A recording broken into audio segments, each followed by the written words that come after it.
Being a fan of the metroidvania genre, I'm always up for a romp in that field, and I just got done playing a new one called Feudal Alloy. But does this one end up fishing out a fantastic journey, or were the efforts making this game futile?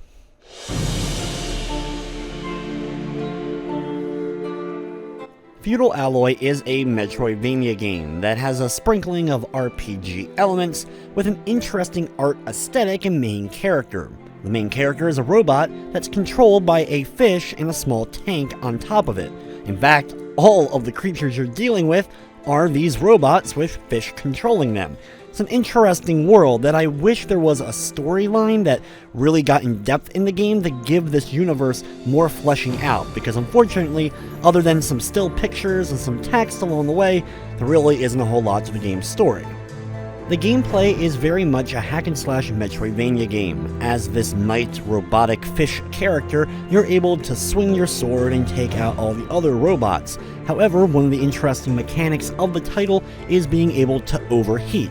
The more you swing, the more the heat gauge will build up, and if you're overheated, you can't swing any longer. This handicap immediately becomes apparent if you're someone who likes to swing massively at no matter what's coming your way. You'll gain a variety of items to help you out as far as managing this. One of my favorites is the ability to freeze it for a bit of time so that you're able to not overheat no matter what and take out a massive amount of enemies that may potentially be coming at you. There's also lots of different equipment that you'll be able to find scattered throughout the game. There's also money that you'll be able to gather to buy some stuff as well. The sword and the other pieces of your equipment do change up the actual appearance of the character, which is cool, and all of them have a variety of abilities, so mixing and matching and finding which ones and the best ones for you may vary between different characters depending upon the kind of build you like. But honestly, there still isn't a ton of depth to this. It's just a lot of different equipment items you're able to find throughout the game, which is nice at least.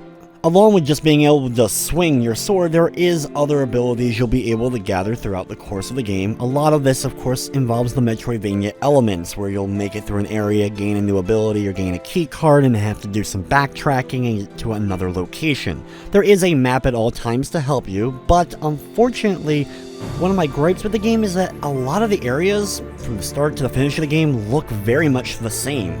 Caves, mines, and the like, they all have a very similar look, and while I do like the artwork styling here, I wish there was a lot more variety as far as areas. In a Metroidvania game, it especially helps out with different areas, whether it be a fire area and then you making it to the ice area or a wind area or whatever it may be. Here it just felt like we're going from one mine shaft and cave to another mine shaft and cave. Along with the various pieces of equipment and new items such as getting the ability to use bombs, you do also level up, and there is a skill tree for you to pick various abilities that will also be able to help power up your character. Instead of having like strict save rooms like many Metroidvanias, the game has a bunch of checkpoints that are scattered throughout the game that you'll be able to hit. Anytime that you end up dying though, you're just sent back to that checkpoint. It's not a game over or anything. The game is relatively lenient with that. Lengthwise, it took me about 6.5 hours. I could easily see it taking about 7, maybe 8 hours at the absolute most in order to complete this one.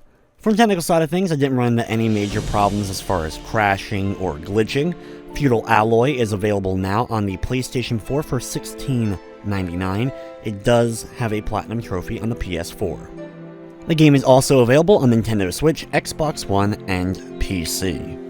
Overall, Feudal Alloy is a game that if there weren't so many other great Metroidvanias available this generation, it may end up standing out a bit more. The gameplay is perfectly fine. The artwork's going to end up drawing you in.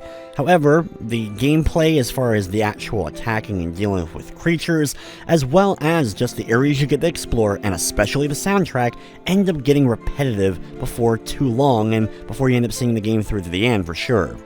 It's far from a bad title, but it may be one of those ones you'll wait for a sale on. I'm going to be giving Feudal Alloy a 6 out of 10. But with that, it's going to wrap up this review. I'd like to thank you for watching, and of course, I hope you enjoyed.